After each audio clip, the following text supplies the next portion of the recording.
fortement dans la défaveur de la robotique et les gens ont tendance à dire pourquoi s'intéresser à la conception de robots, ça ne sert à rien. Il faut travailler sur les véhicules, il faut travailler sur les smartphones, il faut travailler sur toutes ces choses-là. D'accord, mais on est des roboticiens, c'est pas parce qu'on il y a encore relativement peu de robots au niveau mondial qu'il ne faut pas s'intéresser à ce problème. Et c'est justement maintenant, tant qu'il y a peu de robots présents, peu, 30 millions, ça reste peu par rapport à d'autres types de machines, tant qu'il y a peu de robots qu'il faut s'y intéresser pour tenter dès maintenant de minimiser l'impact de nos réalisations, de nos activités. Il faut voir quand même que le nombre de robots achetés par an est en forte hausse, hein, c'est une moyenne de 15% par an, ça dépend des années. Et puis, on est forcément dans un contexte politique important, hein. Alors, j'ai pas regardé les dernières directives européennes, mais il y a quelque temps, on devait, pour 2030, diminuer de 40% nos rejets de gaz à effet de serre, 25% de notre consommation électrique. Euh, pour les industriels, ça peut avoir un intérêt. Alors, je vous le dis tout de suite, pour avoir discuté avec de nombreux industriels, euh, il y a très peu de personnes dans mon industriel qui s'intéressent au problème de l'éco-conception robotique. Pourtant, ça peut avoir un intérêt, ne serait-ce qu'au niveau de la baisse de la facture EDF. Alors, certains autres vont s'y intéresser pour l'aspect greenwashing qu'il faut absolument éviter, bien entendu. On pourra pas éviter ce problème-là. Et puis, tout simplement, la question qu'il faut se poser, c'est pourquoi est-ce qu'on doit impacter l'environnement si on peut trouver des solutions techniques pour faire autrement.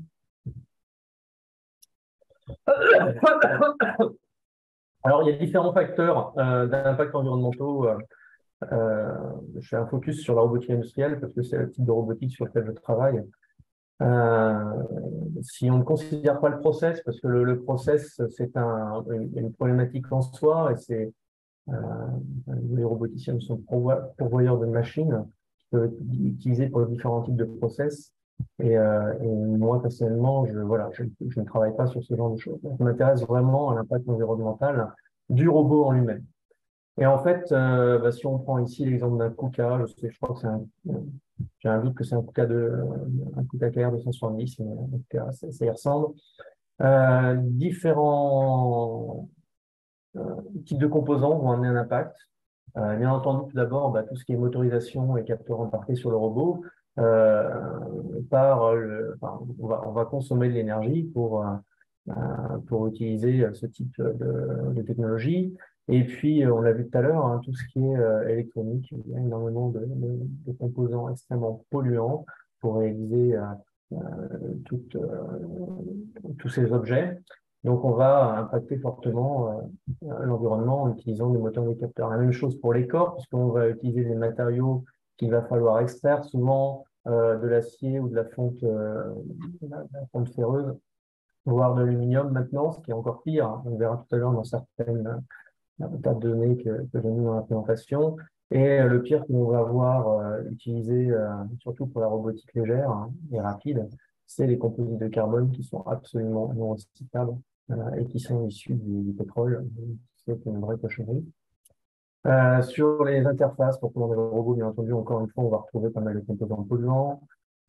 Châssis, bien sûr, ces aspects matériaux, encore une fois, on va avoir des châssis généralement qui sont très très lourds, qui sont composés d'acier, donc il y a un fort impact associé à ça. Et puis la baie de puissance, où là, on va à nouveau retrouver des choses liées, des impacts liés aux pertes énergétiques et l'utilisation de matériaux polluants pour réaliser tous les petits composants électroniques et électriques qui servent à la réalisation de ces baies de puissance. J'espère que vous m'entendez bien, parce que j'ai la voix voilée aussi. J'espère que ça va bien se niveau. Alors, quelques chiffres. Alors, faut pas tellement regarder les chiffres en absolu, c'est plutôt les valeurs relatives, les pourcentages qui sont intéressants. J'avais mandaté il y a quelques années une société qui s'appelle Finance Environnement pour faire une étude d'impact environnemental sur un robot KUKA 270. Donc, on avait créé des scénarios, je ne les ai pas détaillés ici. La dernière fois que j'ai fait cette présentation, les gens qui faisaient de l'éco-conception m'ont un peu titillé sur ces aspects. Le fait que je ne détaille pas les scénarios, mais ce qui est intéressant, c'est Comme je le disais, encore une fois, ce ne sont pas les données brutes, c'est plutôt les écarts.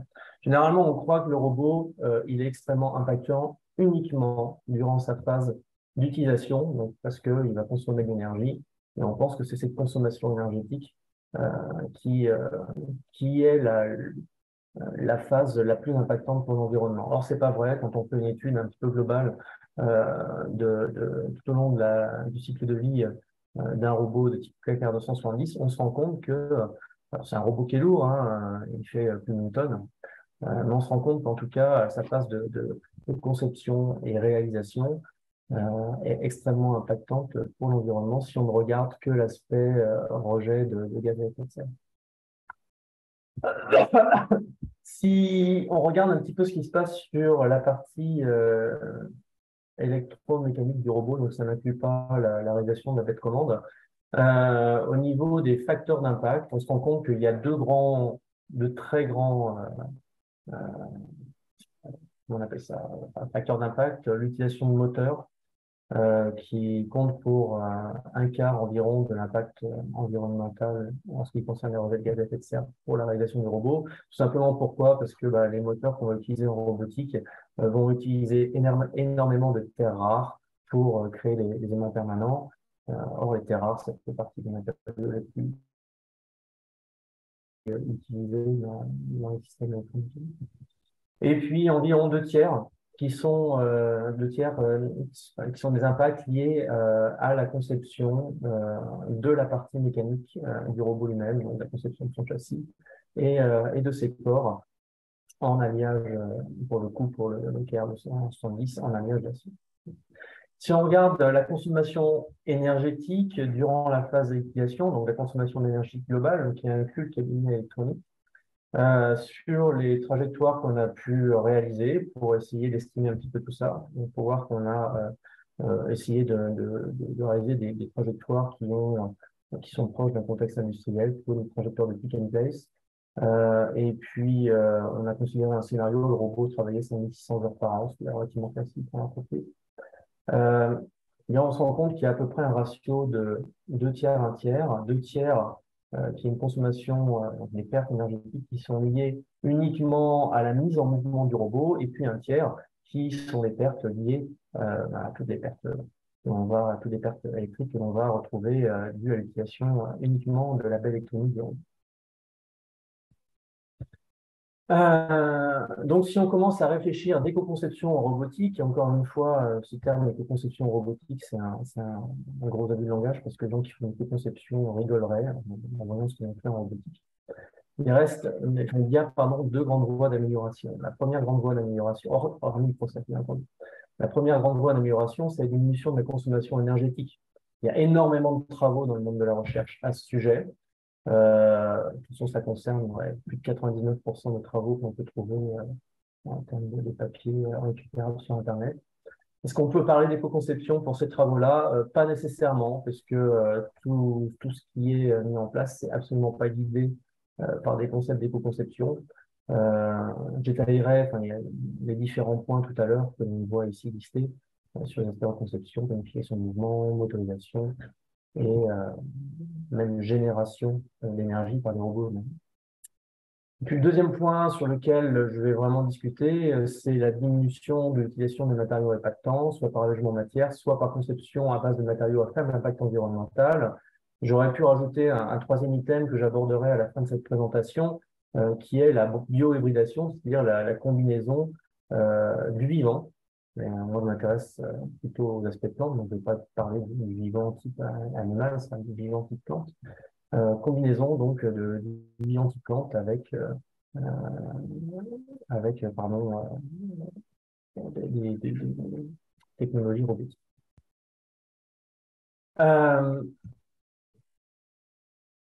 Pardon. Donc, encore une fois, voilà, il faut faire attention avec le mot éco-conception robotique, puisque c'est vraiment quelque chose qui est balbutiant. Quand on parle d'éco-conception, généralement, c'est guidé par des analyses du cycle de vie.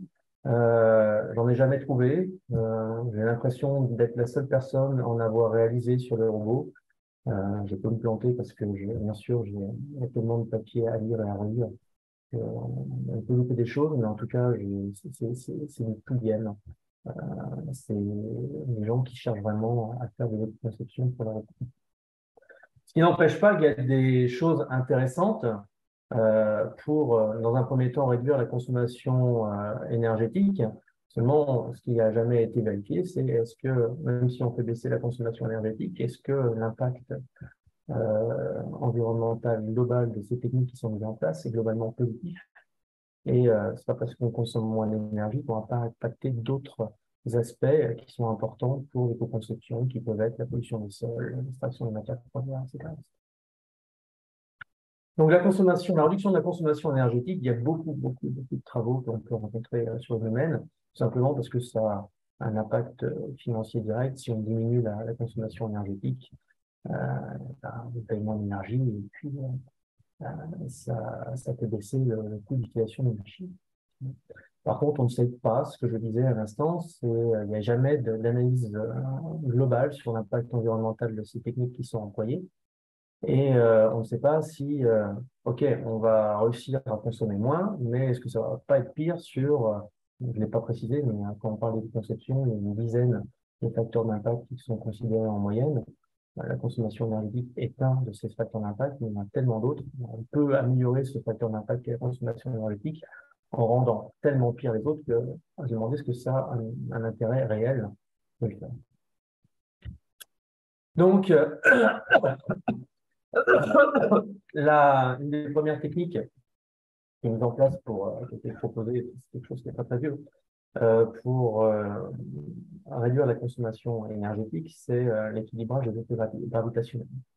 L'équilibrage total, donc soit, ce qu'on fait généralement, c'est qu'on cherche à fixer l'altitude au centre des masses des corps en mouvement.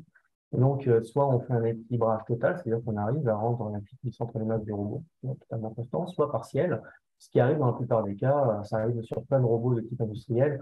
On voit ici, je sais pas si je pense que vous voyez ma souris, euh, les moteurs qui sont positionnés ici servent à contrebalancer une partie du poids du bras qui est ici, afin de faire un bras de pied pour minimiser le couple à fournir par le moteur qui permet la rotation de ce bras. Et donc, on va diminuer, pardon, la consommation énergétique de ce moteur au niveau, enfin, lors de l'utilisation. Donc, différentes techniques relativement classiques pour obtenir un équilibrage total ou partiel des effets gravitationnels qui a son contrepoids, comme ce moteur que l'on voit ici, ou de ressort ou vérin hydraulique ou pneumatique. Ici, on voit un vérin qui permet de contrebalancer le poids de ce corps, enfin, l'ensemble des corps qui sont après ce moteur-là. On peut imaginer des mécanismes additionnels, il y a toute une littérature sur les techniques d'équilibrage des effets gravitationnels. Je n'ai pas tout détaillé. Ah oui, j'ai pas dit aussi ici, c'est que l'idée de cette présentation, de cette première partie de la présentation, c'est pas de faire un état de l'art exhaustif de tout ce qui existe, mais c'est vraiment donner les principaux concepts qui sont mis en avant dans la littérature pour diminuer la consommation d'énergie. Donc, je n'ai pas tout montré, bien entendu.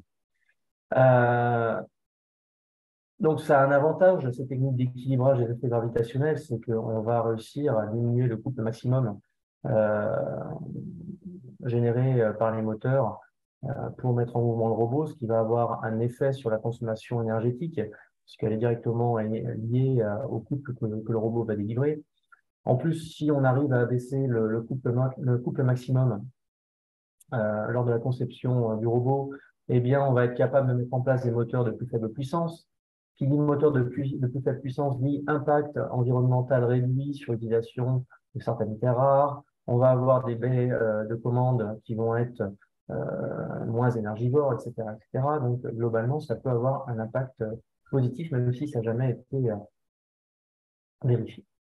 En ce qui concerne les inconvénients, quand on met en place des techniques d'équilibrage gravitationnel, généralement, ça ne vaut que pour les robots lents. On va rajouter une complexité de conception. Il ne faut pas oublier aussi que les moteurs qu'on va utiliser en robotique, ils sont suivis de réducteurs.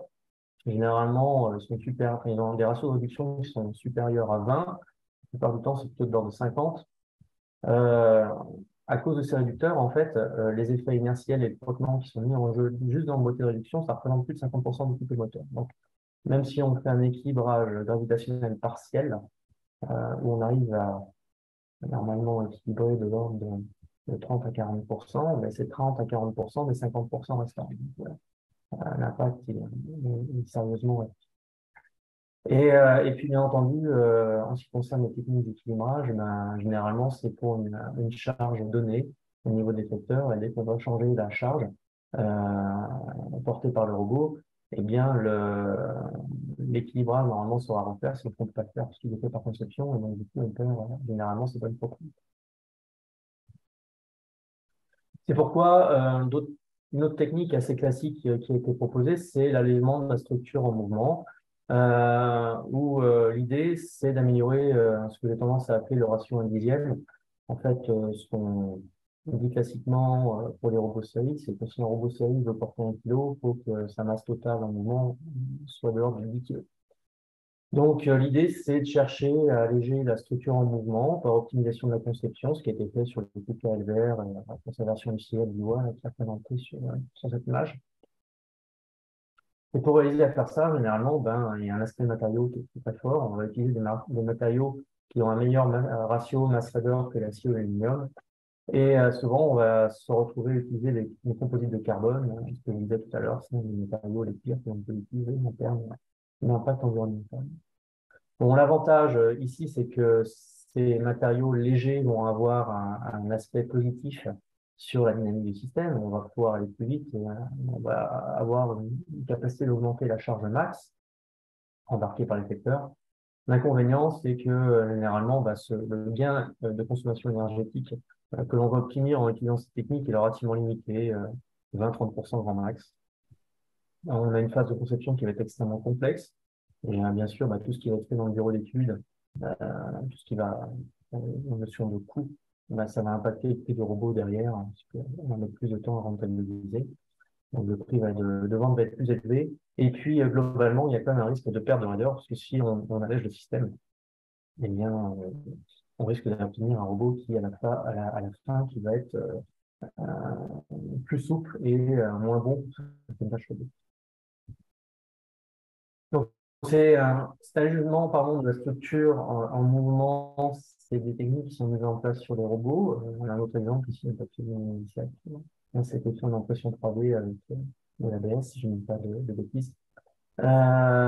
Sur les robots, mais pas uniquement. Ça a été fait surtout au tout départ, des projets européens à la fin des années 2000 qui ont traité l'allègement matière, non pas des robots, mais des machines où là, l'idée, c'était donc, on cherchait à réduire la consommation énergétique de ces machines-outils en remplaçant les corps massifs par des structures trémies, comme on voit ici sur cette image. Dans le cadre du projet, ils ont réussi à obtenir un allègement matière de l'ordre de 40% pour une énergie consommée en moins sur les machines-outils à l'ordre de 30%. Ça a conduit cependant quand même à des pertes de raideur importantes qui ont été compensées par une complexification de la commande. J'y reviendrai tout à l'heure à ce problème-là de complexification de la commande, puisque généralement, on cherche à améliorer des choses sur la mécanique en tant que concepteur de robots, au détriment des modèles qu'on va utiliser, des droits de commande qui vont devenir plus complexes. Et ça va augmenter les coûts de calcul et potentiellement, ça peut être pire sur la qualification. Et enfin, donc, pour terminer, donc, les points négatifs de ce type d'approche, c'est que donc, forcément, encore une fois, des techniques de conception complexes, des phases de conception complexes qui sont mises en jeu. Et puis là, bah, pour réussir à obtenir la même matière, encore une fois, sur les composés de carbone qui ont été utilisés. Euh, J'espère que vous la voyez. En fait, c'est un robot qui a un autre projet qui est un aspect réaliste. Et il y a eu un travail qui On a été t'entend mal. Hein. Pardon? Le son de la vidéo est fort, on t'entend mal. Je n'entends pas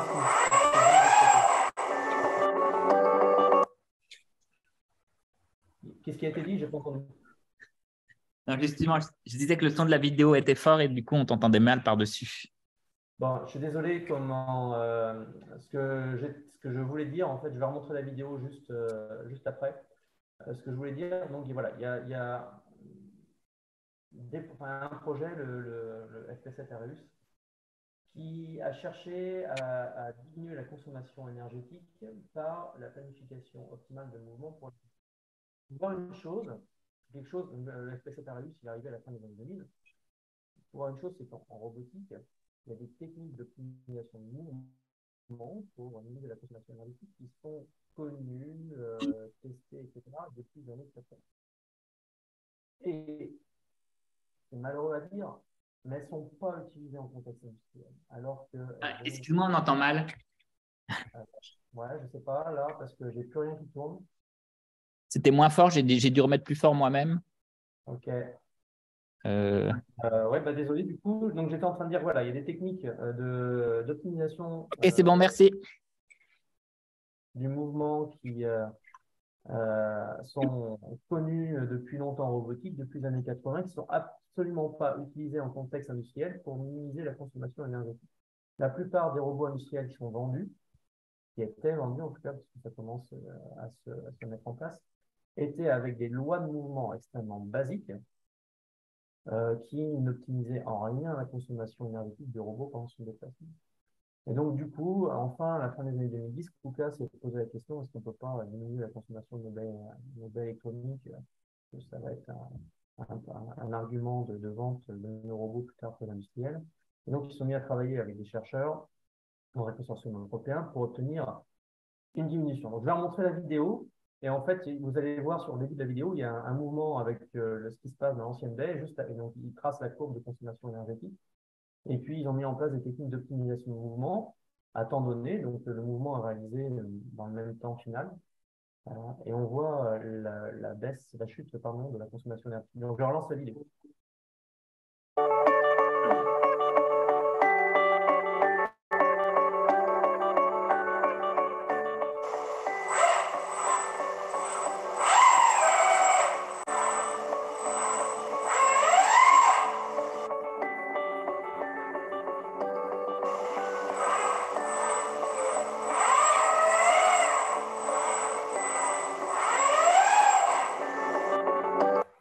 Voilà, donc j'arrête la vidéo parce que si le son m'empêche de parler, c'est embêtant. Mais bon, ce qui arrivait juste dans la suite de la vidéo, c'est qu'il donnait l'économie énergétique réalisée qui était de l'ordre de 30 à 40% grâce à la mise en place de lois de mouvement un peu plus intelligentes. Donc, pour poursuivre sur ces aspects économie, énergie liés pour le coup aux aspects d'électronique commande, voilà, il y a toujours dans le FP7 Arius, ils se sont dit, bah, on va aussi chercher à mettre en place des baies de commande qui sont juste moins énergivores, en cherchant à améliorer soit les pertes énergétiques en utilisant des composants qui sont un peu meilleurs de ce point de vue-là, soit en améliorant les capacités de stockage ou d'échange d'énergie entre moteurs qui permet. Donc, en fait, il faut voir une chose, c'est qu'un moteur, quand il a besoin de se mettre en mouvement, il est demandeur d'énergie, donc il est énergivore. Et puis, à un moment donné, quand on va arriver dans une phase de décélération, à pouvoir freiner, le moteur va créer sa propre énergie, il passe en générateur. Et qu'est-ce qui se passe dans la plupart des baies électroniques de nos robots? Ben, quand le moteur va générer de l'énergie, l'énergie, elle va passer, généralement, il y a quand même un petit peu de condensateur qui va permettre de stocker au tout début l'énergie générée. Mais les condensateurs, ils ont des capacités de stockage relativement faibles. Et puis, à côté de ça, il y a une grosse résistance. Et on va s'amuser à chauffer l'air pour freiner le robot, qui est une absurdité totale. Donc, l'idée, c'est d'améliorer l'échange d'énergie entre les moteurs pour quand un moteur travaille en générateur, il soit capable de redonner cette énergie générée aux moteurs qui sont en phase actuellement. Donc ça a été traité dans le cadre pareil d'Arius, où ils ont montré qu'ils pouvaient améliorer la consommation de leur baie énergétique de l'ordre de 30% sur des critères. Par contre, en fait, c'est généralement pour réussir à faire ça, on met en place des technologies qui sont un peu chères et puis on augmente l'utilisation proportionnellement. Donc, on améliore encore une fois l'aspect énergétique, mais on va perdre de l'autre côté sur les autres points environnementaux, l'impact environnementaux qu'on va trouver en éco-construction. Je passe cette image parce que c'est la même chose que ce qu'il y a avant. En fait, dans le cadre d'Arius, là, ils ont mis en place des échanges d'énergie au niveau non plus uniquement des moteurs du seul robot, mais entre différents robots du même cellules énergétiques. Je vois que je suis lent en plus à raconter toutes les choses, donc je vais accélérer là-dessus. Quelques nouveaux. Ah, la vidéo fait du bruit comme ça. Hop, je suis désolé, je ne vais pas réussir à ne pas la lancer. Non, ça va, elle ne fait pas de bruit. Il n'y a pas de bruit? Ouais, ça va. Ok, donc pour les aspects économie, énergie, c'est les moteurs, il y a nouveaux concepts qui peuvent être intéressants, des motorisations, c'est les moteurs, qu'on appelle les moteurs thermoélectriques, ou les moteurs à raideur variable, qui sont des moteurs sur lesquels en fait il y a en parallèle de l'actionnement ou en série de l'actionnement des ressorts qui vont être mis en place et qui vont servir de système de stockage d'énergie.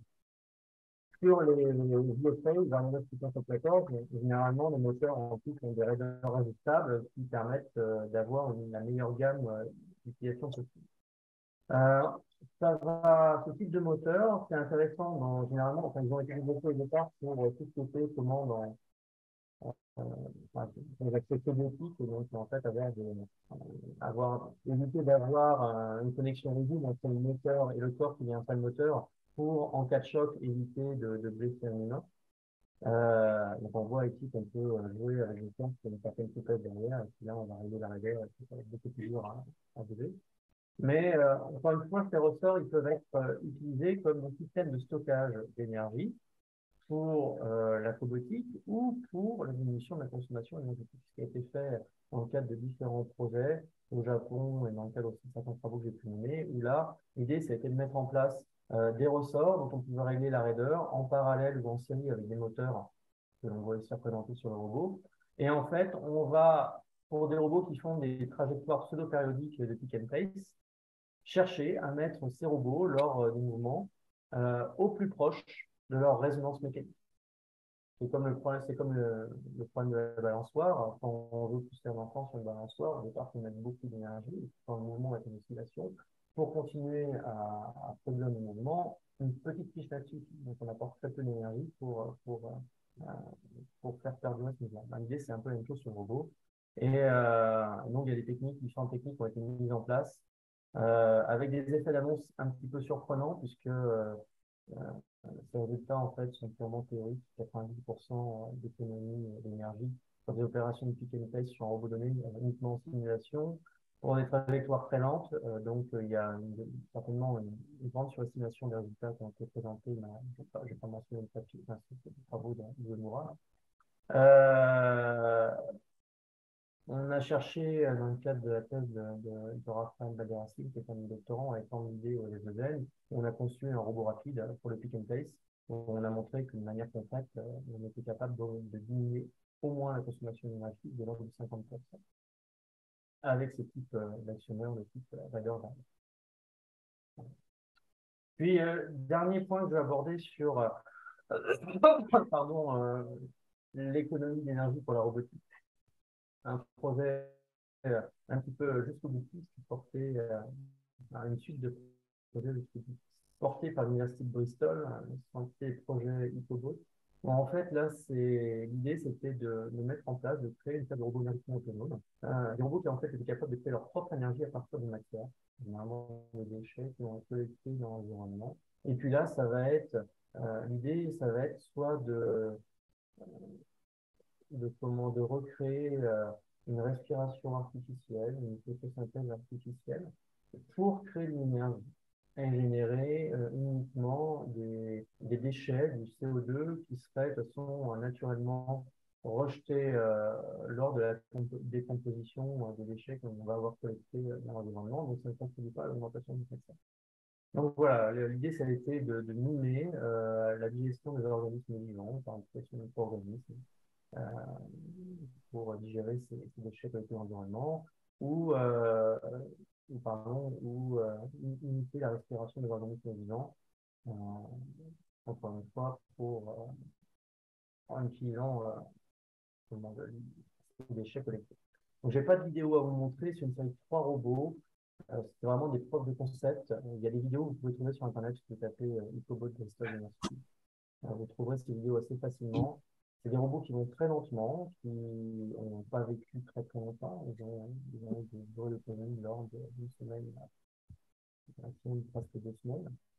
Mais je me suis permis de les citer parce que je trouvais cet concept relativement intéressant. Et puis, si j'ai le temps de revenir sur l'aspect de l'organisation à la fin de la présentation, on y reviendra parce que les gens ont continué à regarder un petit peu ça. Donc,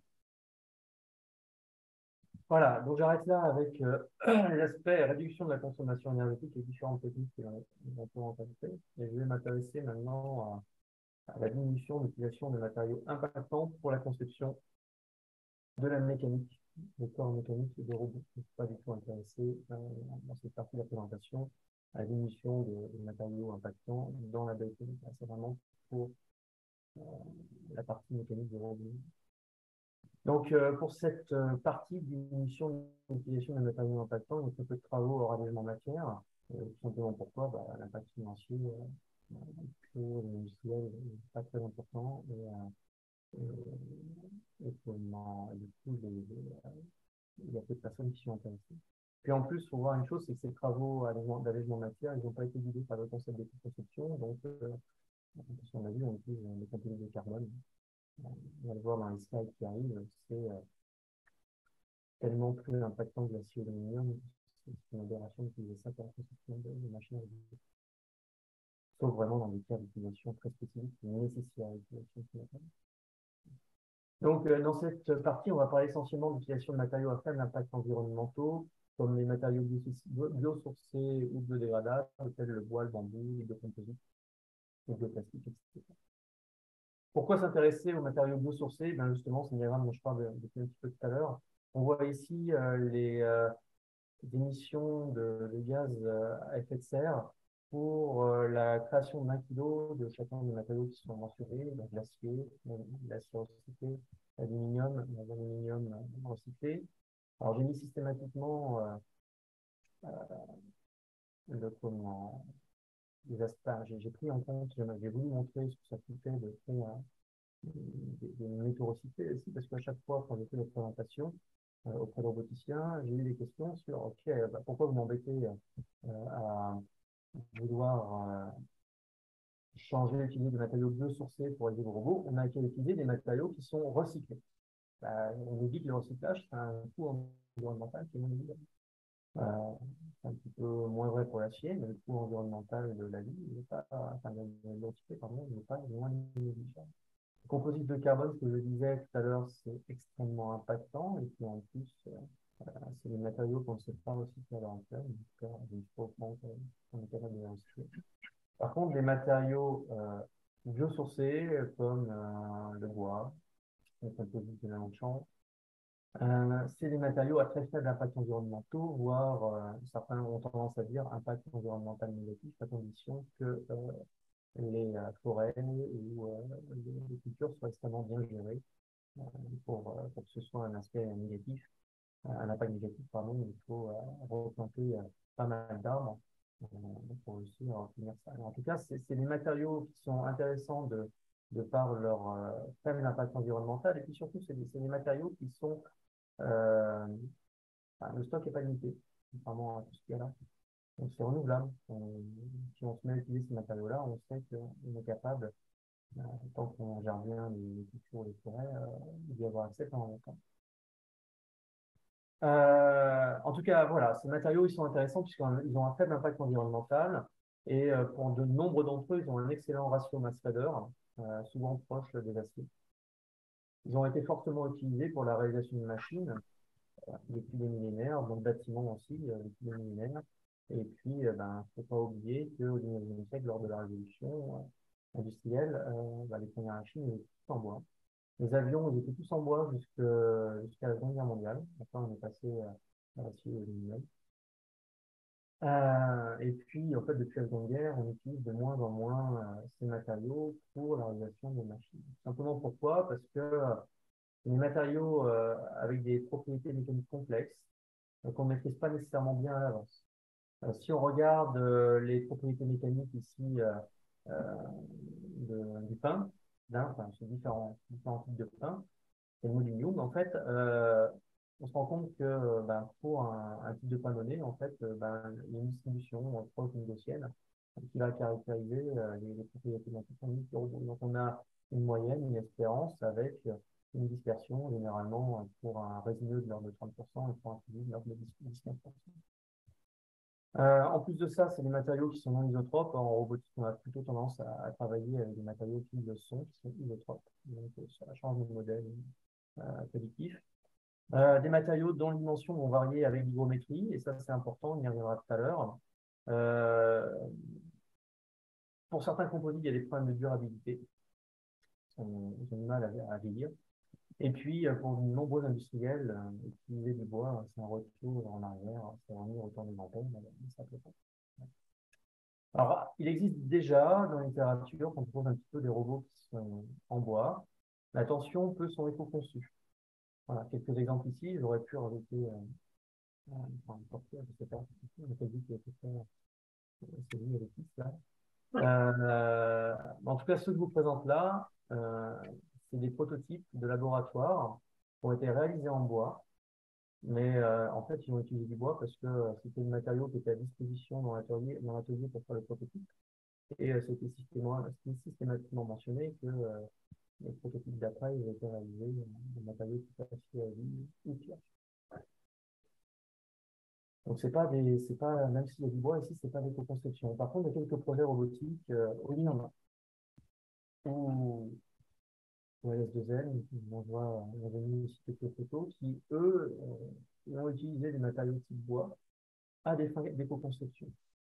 Là, vraiment, l'idée, c'était de réfléchir à comment est-ce qu'on pouvait euh, changer les matériaux robotiques pour mettre des choses moins polluantes euh, tout en conservant les bonnes propriétés euh, nécessaires à un robot pour faire un processus.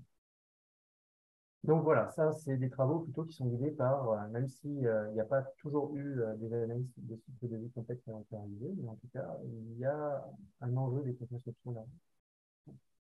La grosse question, c'est, OK, on veut utiliser des matériaux biosourcés pour réaliser des robots, mais comme je vous disais tout à l'heure, ces matériaux biosourcés, ils ont des inconvénients, on ne maîtrise pas leurs propriétés mécaniques, ils vont avoir des dimensions qui vont varier avec l'hygrométrie. Est-ce qu'on va être capable de faire un robot qui va être très précis en matériaux biosourcés?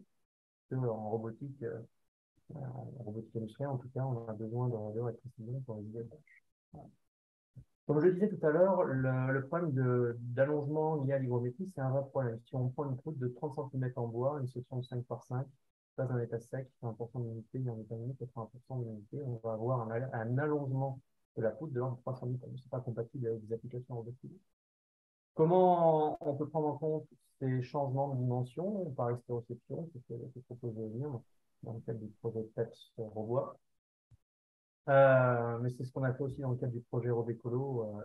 J'y reviendrai, tout à l'heure. Comme je le disais tout à l'heure aussi, il y a le problème de la variabilité des propriétés mécaniques du robot. On a ici des articles qui sont typiquement caractérisés par des variations de l'ordre de 25% autour d'une moyenne pour les modèles. Donc, pour réussir à traiter ce problème, ben, il y a quand même des techniques de conception qui existent, qu'on appelle les techniques de conception en bus, qu'on a tenté de les mettre en place pour la réalisation euh, d'un robot en bois aux performances garanties. Donc, ça a été le tout. Donc là, je vais faire un focus un petit peu sur les travaux qu'on a menés au LS2N en partenariat avec l'École supérieure du bois, qui est à 10 km du site sur lequel je travaille. Euh, donc là, l'idée, ça a été de créer un robot de type industriel, de dimension industrielle, aux performances garanties. Et ce robot, il doit être en bois. Dans 10 performances garanties, on cherchait à avoir une précision de positionnement pour l'effecteur. Vous voyez le robot, ça réalisation qu'il y a ici. Une précision de positionnement de 500 microns dans un espace de travail de 800 mm par 200 mm. Donc, c'est un robot à 2 degrés de liberté qui se place sur le plan horizontal. Et on cherchait à obtenir une déformation sous chargement de l'ordre de 500 micromassifs sous un chargement de 20 microns. Et pour réaliser ce challenge, parce qu'avec du bois, c'est un vrai défi. On a travaillé, on a mis en place une approche de conception intégrée qui est en trois phases. La première, ça a été de réfléchir à un choix de bois intelligent, entre guillemets, qui va nous permettre de minimiser les variations dimensionnelles du matériau lors d'un changement d'unité. Donc, on a travaillé avec du bois acétylé. L'acétylation est un procédé de stabilisation du bois qui permet d'éviter l'allongement. Ensuite, on a mis en place des approches de conception robustes, où là, j'y reviendrai tout à l'heure, en fait, on va utiliser des modèles prédictifs de déformation du matériau bois afin de tenter de caractériser les déformations globales du robot et puis d'avoir une estimation de la dispersion de ces déformations, et connaissant en entrée du procédé de design, de l'approche de conception, pardon, une variation sur le module. Et enfin, on a utilisé des techniques de commande référencée capteur qui nous ont permis de maîtriser la précision du positionnement des capteurs. Donc, des premières choses qu'il a fallu mettre en place, et je m'excuse, je vais peut-être aller un petit peu vite parce que je vois que je m'éternise, mais il ne va plus rester beaucoup de temps pour les questions.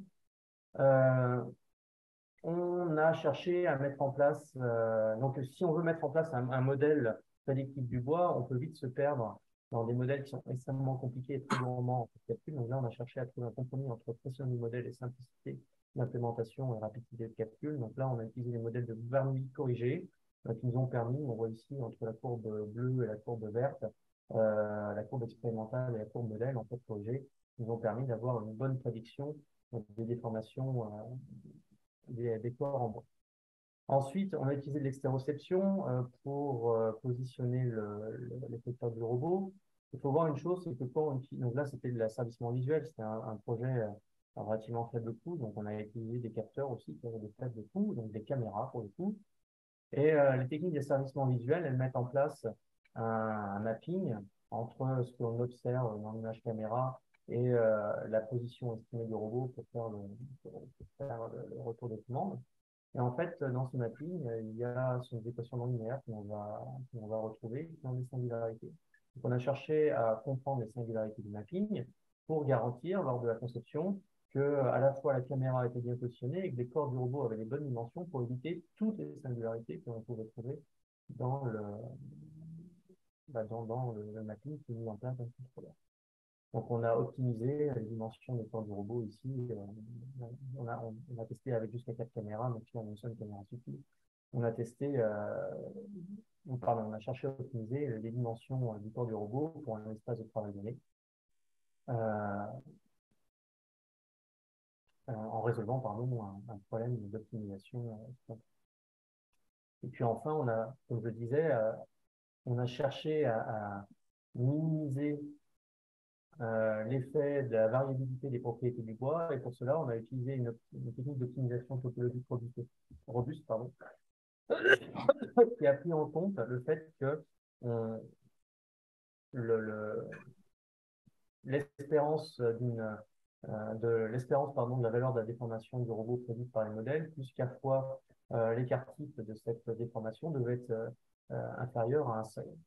Et donc, en fait, en cherchant dans la technique, dans le procédé d'optimisation topologique robuste, en cherchant à conserver cette contrainte, on a réussi à obtenir des corps qui pouvaient garantir, donc là on voit ici pour k égale 2, k égale 3, k égale 4, k égale 5, donc quand k égale 3, on a 90% des robots qui vont être conçus, qui vont respecter cette loi de conception, et si on prend k égale 5, on va en avoir 99%.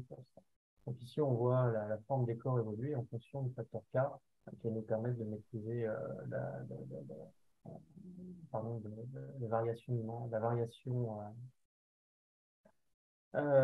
les potentielles variations de déformation du robot en fonction de ces lois de dispersion qu'on va avoir sur le matériau. Donc, on a réalisé un proto. Ici, on a Lila Cassi, qui est un doctorante qui a travaillé sur le sujet avec moi. Un proto qu'on va voir ici bouger. Donc, c'est un robot qui, à peu près, en termes de taille, il est plus grand que mes bras, là, hein, donc l'ensemble de mes bras assemblés. Donc, on le voit ici bouger, se déplacer dans l'ensemble de son espace de travail. Et puis, bien sûr, on a testé ses performances. Tout d'abord, sous chargement statique, où on a utilisé des chargements de 20 newtons pour avoir des déformations. Et puis, on s'est rendu compte qu'on avait bien notre cahier de charge qui était respecté. Hein, on était inférieur à 600 microns pour des chargements de 20 newtons dans l'espace de travail. Et puis, on a utilisé des techniques d'asservissement visuel. La caméra va pas pouvoir, pardon, la vidéo va pas pouvoir démarrer. Alors, bien sûr, rapidement.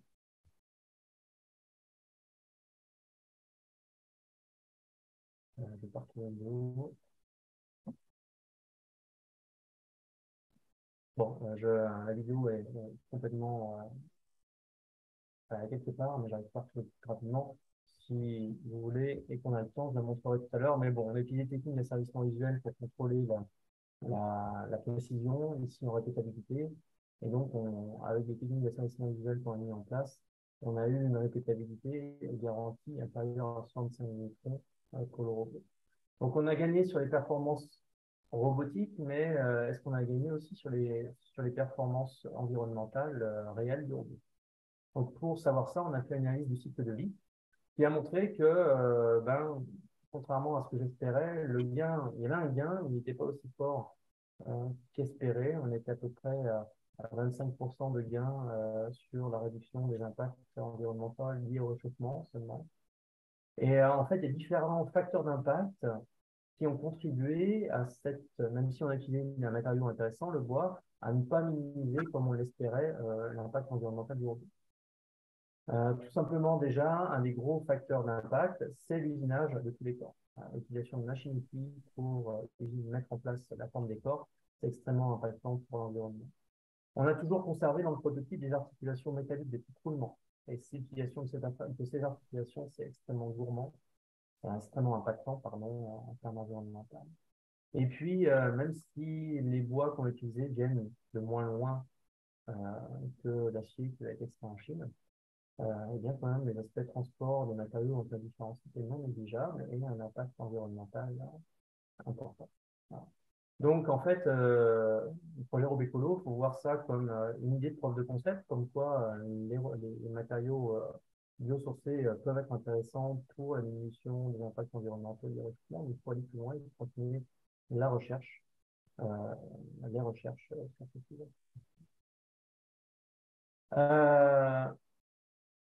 Donc, ce qu'il faut retenir en fait sur ces aspects matériaux, c'est que on commence tout juste à maîtriser l'utilisation des matériaux biosourcés pour la réalisation de robots industriels, pour remplacer des corps au châssis. Et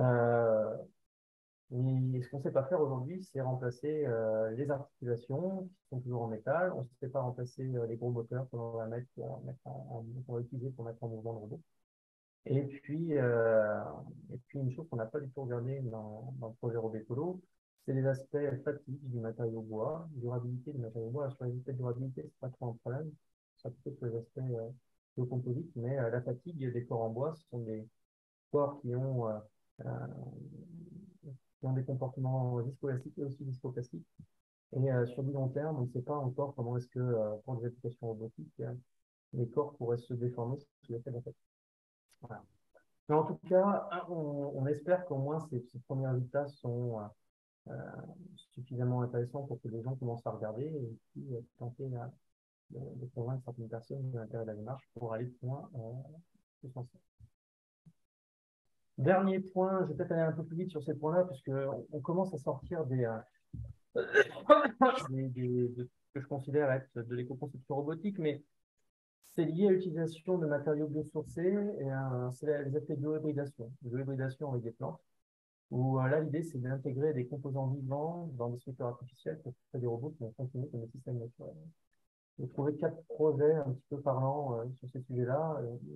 On va voir ici les plantes qui prennent soin d'elles-mêmes, la création de robots à base de plantes pour la modification d'ambiance architecturale, des robots qui vont être biodégradables, et enfin, pour l'autonomie énergétique, c'est une belle chose de pratique. Driven with the plant's natural signals. Plants are naturally occurring circuits in nature. The cells and tissues of plants become excited under the influence of environmental factors. Et en fait, this can be change of light. Je coupe la vidéo. L'idée, c'est en fait que la plante travaille comme un biocapteur. Et quand on le voit ici sur la vidéo, sur les photos, quand on va apporter une source de lumière, la plante va se déplacer elle-même. Il y a un petit robot qui est en dessous. Elle va faire en sorte que elle est connectée à ce robot Et l'activation des biocapteurs de la plante va faire se déplacer le système robotique vers la source de vie. Driven with the plant's natural signals. Plants have naturally occurring circuits in nature. The cells and tissues of plants become excited under the influence of environmental factors. This can be change of lights, change of gravity, soil conditions, and more, on either direction of the robot to trigger its natural signals, thus driving the robot underneath automatically. The robot goes left and right by itself. Voilà. Donc je passe pour aller vite. Là, il n'y a pas de capteur sur le robot, c'est vraiment la plante qui détecte, qui comprend que voilà, une source de lumière, elle sert de capteur au robot. Il y a le projet Flora Robotica, où là, l'idée, c'est d'utiliser les plantes pour créer des ambiances architecturales.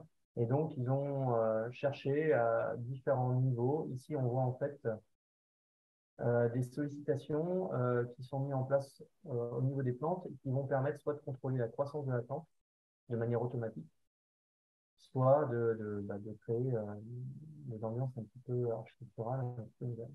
Et donc, au-delà de ça, ils ont créé des nouveaux types de robots à base de tressage ici, qu'ils vont utiliser pour modifier les ambiances architecturales. Donc, en fait, ils vont contraindre le tressage pour modifier les formes, etc. Donc, l'idée, voilà ce que je disais, c'est une Flora Robotica, c'est de contrôler les mouvements de plantes pour créer des ambiances architecturales. Mise en place de stratégies de commande qui vont utiliser l'attraction lumineuse pour contrôler la croissance, où ils vont contrôler aussi les prix qu'on vient de voir à l'instant T pour changer la manière dont les plantes vont être perçues, le jour va traverser à travers les plantes, avec des gros problèmes scientifiques autour de la modélisation, de la croissance des plantes, de la cinématique et dynamique de cette croissance justement, pardon, et de la simulation de matériaux. Sur les aspects de biodégradabilité, Researchers have adapted sur l'aspect biodégradabilité, il y a des robots qui ont été créés à base de spiruline. Spiruline, c'est une algue. Et en fait, l'idée, c'est d'utiliser ça va être des micro-robots ici qu'on va chercher à faire rentrer dans le corps humain et qui vont être biodégradables. Et une fois qu'ils vont dans le corps humain, il ne va pas y avoir de problème de contamination et d'utilisation de matériaux qui ne sont pas bons pour le corps. Researchers have adapted a miniature alga you're probably more familiar with as a dietary supplement, Spirulina platensis, and turned it into a tiny swimming robot. For decades, engineers have tried to build medical robots that can deliver drugs or perform surgery inside the human body. But powering these tiny machines has been a challenge since most potential fuels are toxic to the body. And even if you can get them moving, n'entend pas. Désolé. Ils vont utiliser la forme hélicoïdale de la spiruline, ils vont coller quelques petits matériaux ferreux quand même dessus. Et puis, en mettant tout cela dans un champ magnétique, ils vont réussir à activer l'hélice de la spiruline pour la faire se déplacer dans un milieu liquide. Et en fait, l'intérêt de ces travaux, c'était a priori, les spirulines montraient qu'elles pouvaient être toxiques pour les cellules cancéreuses. Donc, l'idée, c'est d'aller contrôler le déplacement des spirulines, d'aller attaquer les cellules cancéreuses et puis de les tuer grâce à ces algues qui vont se dégrader dans le corps humain en trop grande quantité, en quelques heures. Et le dernier, je vais arrêter sur ce slide avant les conclusions, encore une fois, c'est lié à ce que j'ai montré tout à l'heure au projet Cobot, mais c'est un autre projet où là, c'est un robot qui va créer sa propre énergie en moissonnant des algues dans l'environnement qu'elle va digérer. Et puis, il va utiliser le jus d'algues entre des cellules photoélectriques pour produire de l'électricité afin de générer des cycles de déplacement de vie. Donc ça, c'est un des projets les plus avancés sur l'énergie harvesting. Pour conclure de tout ce que j'ai montré, tous les travaux que j'ai cités, je n'ai jamais vu une analyse du cycle de vie qui a été réalisée dans le cadre du robot Colo, ce qui est dommage parce que du coup, on fait des choses, mais on ne sait pas si c'est bien pour l'environnement ou pas. Il y a très peu de choses que j'ai trouvées aussi, alors même si c'est en train de changer, et quand j'avais regardé, quand j'ai fait cet état-là, il y avait très peu de choses que j'avais trouvées sur l'aspect software et hardware ou diminution d'impact environnemental et capteur. L'essentiel des travaux ils sont sur la consommation énergétique, parce qu'il y a un aspect financier important pour les industriels, et puis pour les robots autonomes, c'est pas négligeable, parce que quand ils sont sur batterie, l'énergie leur permet de vivre plus longtemps. Et puis, peu de travaux sur les aspects matériaux, même s'il y a des choses en bioéducation, qui sont peut-être les travaux qui sont les plus avancés à l'heure actuelle sur l'utilisation de biomatériaux pour créer des aspects des systèmes urbains. Pour autant, il y a des aspects, des intérêts à travailler sur ces aspects éco-conception, que ce soit financier, pour l'image de marque de l'entreprise, mais surtout pour la sauvegarde des ressources et la minimisation de l'impact environnemental. Puis il y a des choses aussi intéressantes, hein. Il y a plein de milieux fragiles qu'on doit protéger ou explorer, et je pense qu'on verra des choses tout à l'heure dans la présentation qui suit. Et si on met des robots qui, s'ils tombent en panne dedans, contribuent à la dégradation de l'environnement, c'est pas terrible, hein. Il faut aussi réfléchir à comment est-ce que, si on introduit des robots moins fragiles, on peut éviter d'impacter l'environnement qui est en train de chaque côté. Donc, s'il y a un message à garder, c'est intéressant à ce problème. Voilà. Je vous remercie, j'étais un petit peu long. Si vous avez des questions, n'hésitez pas.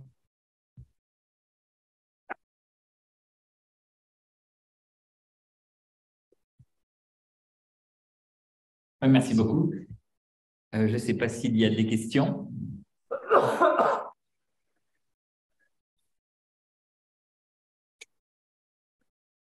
Moi, déjà, merci parce que c'est vraiment l'aspect que j'aime beaucoup sur le côté arriver à faire un robot efficace, enfin précis malgré les conditions difficiles du bois. Après, effectivement, comme dans la conclusion, et j'aurais la même, c'est que moi aussi je bricole un peu du bois et des trucs comme ça.